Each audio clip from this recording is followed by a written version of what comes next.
Senhoras e senhores, começamos agora mais uma transmissão do nosso Avelcast. Eu sou o Henrique Casagrande. Eu sou Isadora Fontanari. E começa agora a atualização mensal do mês de maio.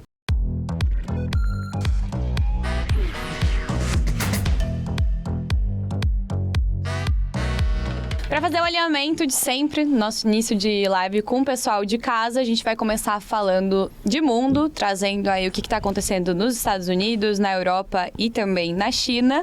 Depois a gente vem para um cenário doméstico, né, pontuando aí os principais acontecimentos do mês de abril, o que a gente tem como expectativa para os próximos meses desse ano. E também vai falar rapidinho sobre a nova MP aí que está circulando e que deixou muitos investidores, né, bastante surpresos e apreensivos. Perfeito. A gente começa hoje falando de Estados Unidos, onde a gente tem observado um cenário bastante adverso e desafiador para os investidores.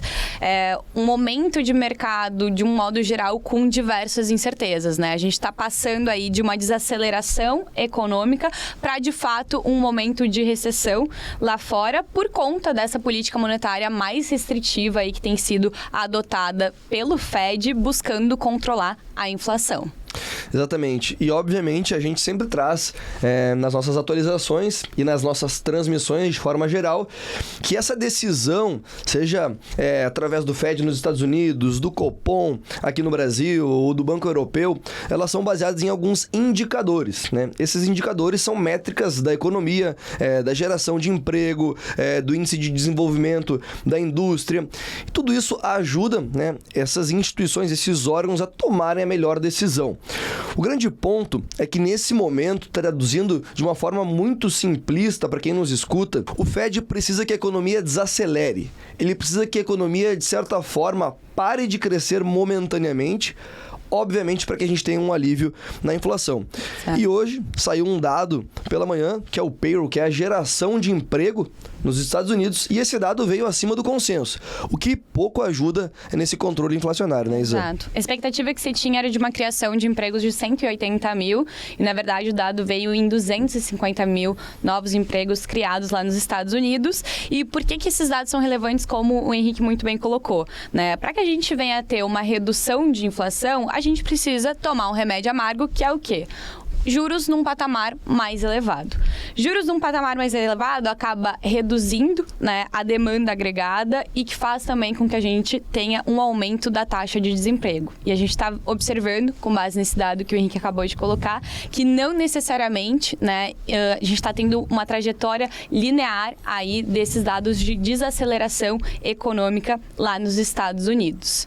A gente teve a reunião do Fed que aconteceu nessa semana, nessa quarta-feira, onde a gente teve um aumento em 0,25 pontos percentuais da taxa básica de juros norte-americana, ficando então no intervalo de 5% a 5,25%.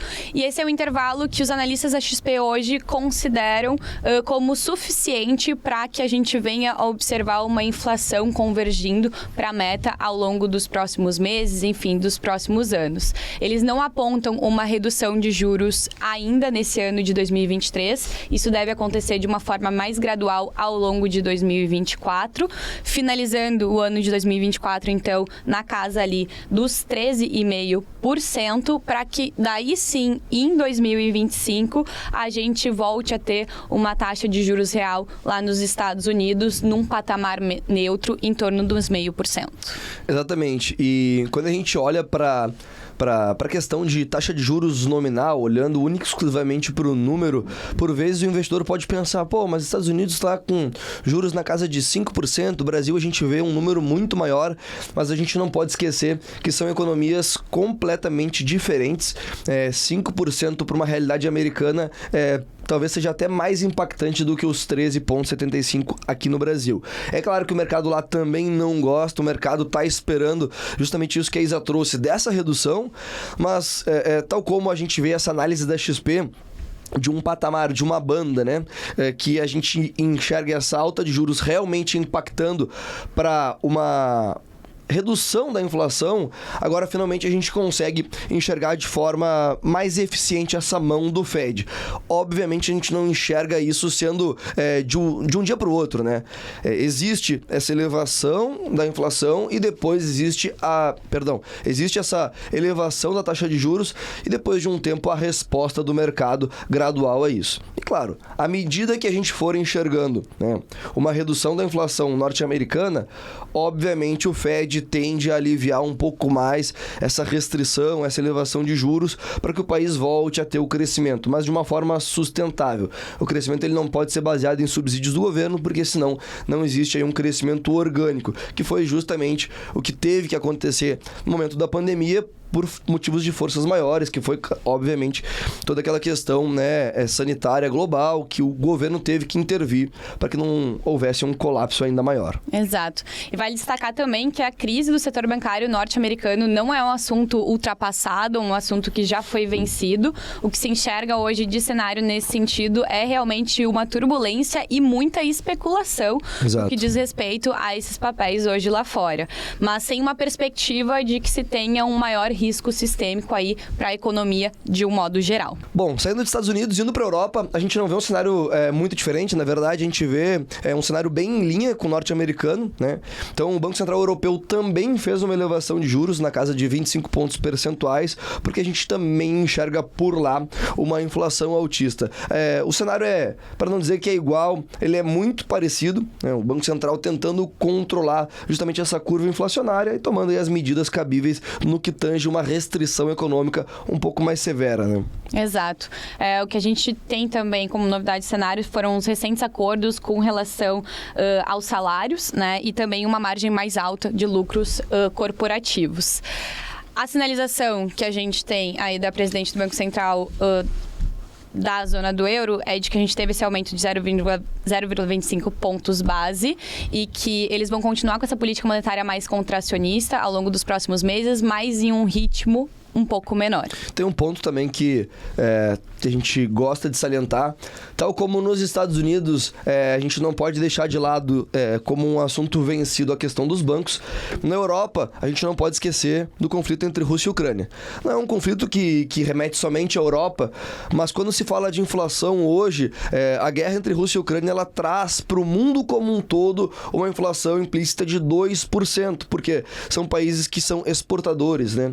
Então, quando a gente tem a questão de oferta e demanda restrita por conta desse conflito, o mundo inteiro sente. Mas, claro, quando se fala de Europa, a gente tem aí uma proximidade de países, uma dependência, digamos assim, de países que são próximos tanto à Ucrânia quanto à Rússia, que acabam sofrendo mais. Isso traz um desafio ainda maior, justamente para os presidentes dos bancos centrais de estar controlando aí toda essa onda inflacionária que é gerada aí por conta do conflito, né? Inclusive, até o Papa falou na última semana, né, deu uma declaração de que, obviamente, na posição que ele ocupa, ele tenta falar com líderes de governos dos dois países para que cesse essa guerra, mas claro que isso a gente vai tangenciar um assunto que não diz respeito só à parte econômica, né? São outros interesses também que convergem nessa guerra. Exato.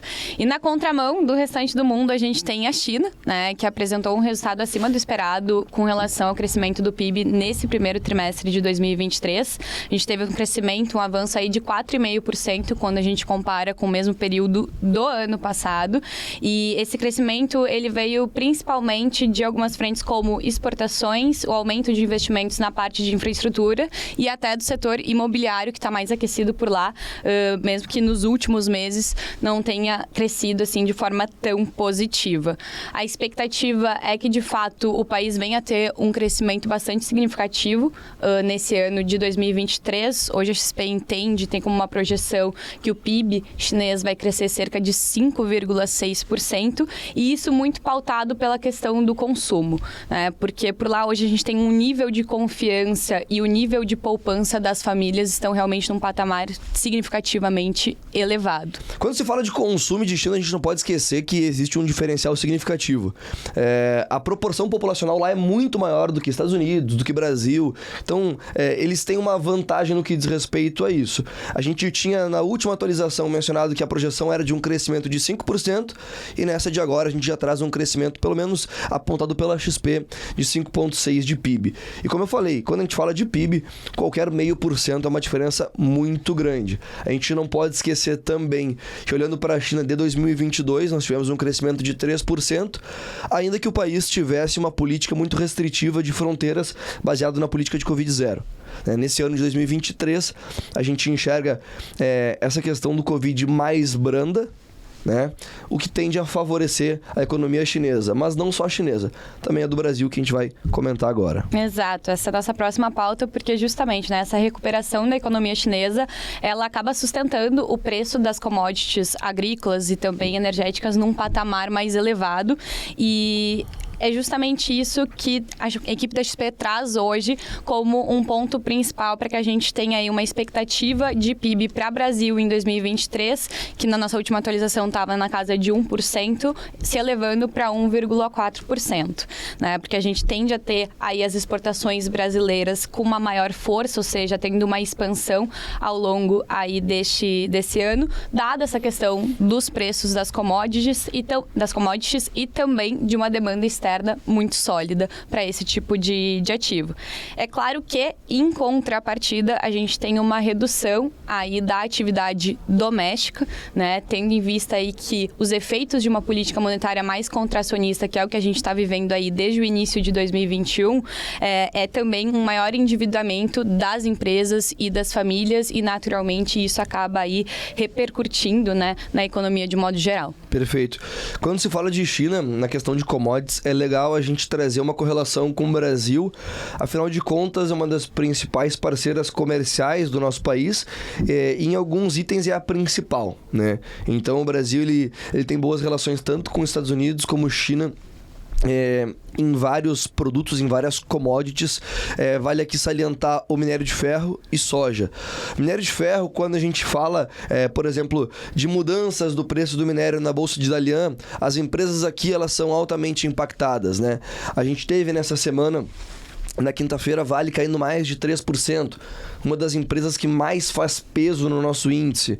Então, agora, para o Brasil, a gente enxerga uma projeção de até o final do ano, se a gente tiver dados sólidos de redução de inflação, uma possível redução de juros, com uma reabertura chinesa, a gente tem uma expectativa positiva para o nosso país aí no final do ano, carregado muito por esse aumento de demanda do minério na China. Então, assim, que nem a gente fala, a China aumentando a demanda por minério, aumentando a questão de mercado imobiliário, tendo um aquecimento novamente desse mercado, favorece o Brasil e favorece as nossas empresas aqui. Exato. Acho que a gente já vem comentando isso desde o início do ano, na verdade, né, de que o cenário externo hoje, querendo ou não, ele é positivo para o nosso mercado. Nas diferentes frentes que a gente olha, é só o governo, de fato, fazer o feijão com arroz, fazer o seu dever de casa, não precisa inventar a roda, mas, exato, enfim, trazer aí, em termos de política fiscal e de responsabilidade, coisas que, de fato, se sustentem, né? E justamente entrando nesse ponto da questão fiscal do nosso país, né, os dados recentes, eles demonstraram aí uma deterioração dos resultados fiscais, então a gente teve aí uma redução das receitas, isso pautado também por questões que foram aprovadas ainda no antigo governo, e também por conta de um aumento dos gastos públicos, isso sim, né, a partir aí do novo governo Lula. A arrecadação, ela deve melhorar ao longo aí desses próximos meses, já que o governo anunciou algumas medidas, como a reversão da desoneração dos combustíveis, né, e também a exclusão do ICMS da base de débitos do PIS/COFINS. Só que isso não é suficiente, né, para reverter esses resultados que hoje, né, são negativos, tendo em vista também que a gente não tem uma contrapartida de redução de gasto público. Pelo contrário, a tendência é de que siga aí aumentando. E daí a gente entra no ponto que vem sendo debatido também desde o início do ano, desse processo de transição de governo, que diz respeito ao arcabouço fiscal. né? Perfeito. Que nada mais é do que o conjunto aí de normas e regras que devem ser seguidas para que a gente venha até aí uma saúde financeira, né, ao longo desses próximos meses e desses próximos anos.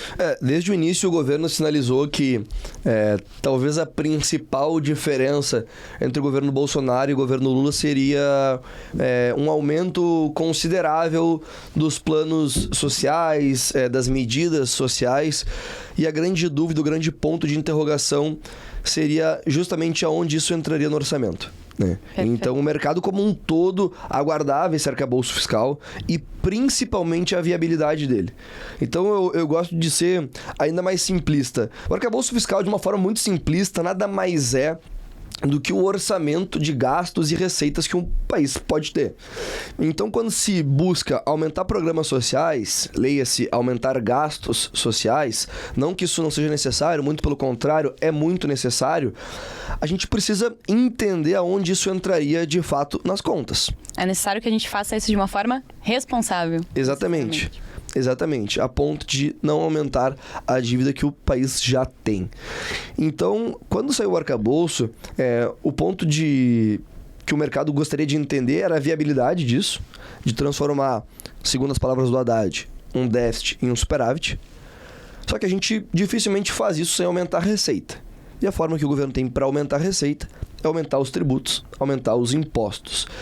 Então, isso é algo que impacta diretamente, né, toda a população, principalmente quando a gente olha para um governo que traria uma proposta de melhoria salarial, de salário mínimo, e a gente não vê isso acontecendo na prática. Então, aumentou-se consideravelmente os gastos públicos, porém, as receitas até o momento não acompanharam essa evolução.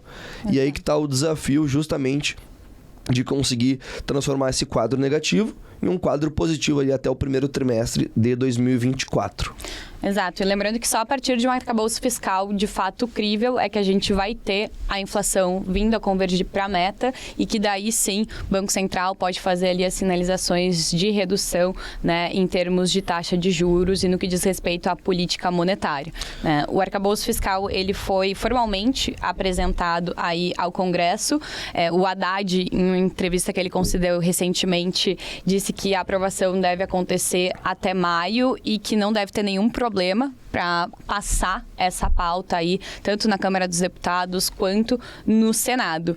O que a gente vê hoje, na verdade, é um cenário que talvez não seja tão fácil assim de tramitar essa pauta em uma velocidade tão rápida, principalmente por um ponto que diz respeito à lei de responsabilidade fiscal.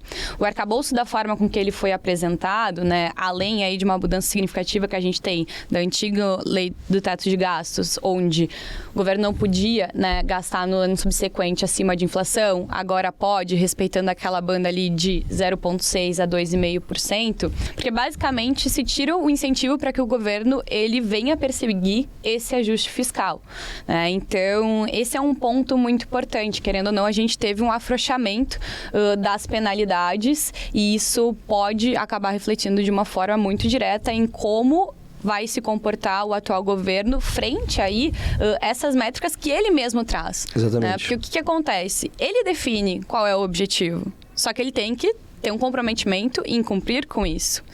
E, basicamente, foi o que aconteceu com a Dilma, seu segundo mandato, que acabou terminando mais cedo, né? Então, por uma questão de impeachment, por infringir justamente a lei de responsabilidade fiscal. E esse novo arcabouço fiscal, da forma com que ele está sendo pautado, ele acaba excluindo esse ponto. E a gente entra num ponto que foi debatido essa semana, que foi justamente a reunião do Copom de manter a taxa Selic em 13,75, o que, obviamente, não agradou nem Lula e nem Haddad. E eles vieram ontem a público justamente trazendo essa insatisfação, o Haddad comentando que o Brasil é o país que tem os juros mais elevados, que a gente tem aí métricas de inflação recuando, mas não é tão simples assim. No início da nossa transmissão a gente comentou justamente a política dos Estados Unidos, a política monetária, que por lá eles estão muito cientes e conscientizados a ponto de saber que vão ter que persistir a meta de inflação, tendo que subir juros ou não. O objetivo é maior. E aqui no Brasil a gente enxerga um presidente brigando com o Campos Neto, brigando com o Banco Central, com o objetivo de, entre aspas, impor uma taxa de juros mais branda, sendo que nós ainda não temos uma condição viável de recuar juros. Se a gente continuar num passo de recuo de inflação no mês a mês, é muito possível que no final do ano a gente tenha um ajuste para baixo da nossa taxa Selic. Mas isso não é feito na caneta. A gente gosta de deixar isso muito claro para quem nos escuta. Isso olhando também a questão a curto prazo, né? A expectativa de inflação para o final desse ano está na casa ali dos 6,05%. É um patamar muito acima da nossa meta, sim, né? Mas também não é nenhum número fora da curva para o Brasil. Mas a questão é justamente essa. A curto prazo, a tendência é de que isso se apresente muito porque a gente vem aí de um processo de aumento de juros que está acontecendo ao longo dos últimos 2 anos. A gente chegou em 13,75 em outubro do ano passado e a gente permanece nesse mesmo patamar atualmente. A questão também, que também é importante no que tange a questão a um ponto de política monetária, é justamente a postura que o Banco Central vai adotar no que diz respeito ao médio e longo prazo também. Né? E daí a gente volta na questão lá do arcabouço fiscal, que se ele não for crível o suficiente, a gente não vai ter uma inflação diminuindo. Perfeito. Ao longo do tempo. E é claro que para a popularidade de qualquer governo, uma redução de taxa de juros ela é muito positiva. Todo governo quer trabalhar com uma taxa de juros baixa a ponto de fomentar o crescimento do país. Agora, tem que entender se existe viabilidade para isso ou não. E por isso, é muito importante trazer para quem nos escuta e nos assiste a importância de nós termos um Banco Central independente. Isso deve ser respeitado, porque obviamente a gente tem um trabalho paralelo, né? No mercado financeiro a gente tem um termo que chama-se Chinese Wall, que é justamente uma muralha da China, digamos, entre os poderes. O poder, no que diz respeito ao governo, ele não interfere na decisão do Banco Central. Isso traz mais legitimidade, isso traz mais autonomia para que a gente tome aí as medidas corretas para colocar a economia nos eixos. Perfeito. Como comentei anteriormente, a gente está hoje com um patamar de 13,75%. O consenso de mercado é de que a gente vai finalizar esse ano de 2023 com uma Selic em torno de 12,5% e que essa redução de juros ela deve começar a partir do segundo semestre desse ano. A própria equipe de análise da XP, né, que há pelo menos uns 2 meses atrás não acreditava ou não enxergava aí uma redução de juros ainda para 2023, voltou atrás na posição e hoje está junto com o consenso de mercado apostando aí em 12,5% de Selic para 23 e em torno de 10% aí para 2024. Lembrando que agora no mês de março, com o resultado oficial que saiu de inflação, a gente ficou dentro do limite ali da meta, né, em 4,65% de acumulado. É claro que isso a gente tem ali na conta, né, desse interanual 3 meses de deflação que aconteceram em 2022. Bom, Isa, e como a gente sabe que o brasileiro não tem paz, para quem nos escuta, é importante a gente salientar que no último domingo saiu uma nova medida provisória aí. Exato, a medida provisória 1171 de 2023, que basicamente fala a respeito da tributação, né, dos rendimentos de investimentos no exterior de pessoas físicas, entidades controladas e também de trusts. E para a pessoa física que possui investimento no exterior, o que é importante observar nesse momento, que é a principal mudança, né? Que basicamente a gente vai ter uma unificação de alíquota. Antes as alíquotas eram diferentes para recebimento de juros, de dividendos, de ganhos de capital. E isso muda, ou deve mudar, né, com a aprovação dessa medida provisória. Além disso, a gente tem uma mudança da alíquota em si, né, que ela pode ir de 0% a 22,5% a depender aí do volume de rendimento. Então, para rendimentos menores de R$6.000, não há a incidência de tributação. Para ganhos de R$6.000 a R$50.000 incide aí uma alíquota de 15% e para ganhos acima de R$50.000 a gente tem uma alíquota de 22,5% que acaba incidindo aí em cima desses ganhos. E isso para qualquer tipo de investimento, ações, bondes, ETFs, fundos, enfim, vai passar uma régua geral de fato nesse sentido. Vale lembrar que o texto ele ainda precisa ser aprovado pelo legislativo, né? Então podem ocorrer algumas mudanças aí, alguns adendos nessa pauta que inicialmente trouxeram agora no último domingo e que essa medida também, se for aprovada, ela só vai passar a vigorar a partir do dia 1º de janeiro de 2024. Isso é mais uma ação do governo justamente para aumentar a arrecadação. A gente teve recentemente uma polêmica envolvendo justamente a taxação de importação, falou-se muito de China, e agora mais essa medida provisória. Cabe a gente ficar acompanhando e ver como isso vai se desenrolar aí entre os poderes. Exatamente, Henrique. Obrigada pela participação de quem está nos assistindo em casa. Esse foi mais um Avelcast e a gente volta no mês que vem com a atualização do mês de junho. Tchau, tchau. Tchau, tchau.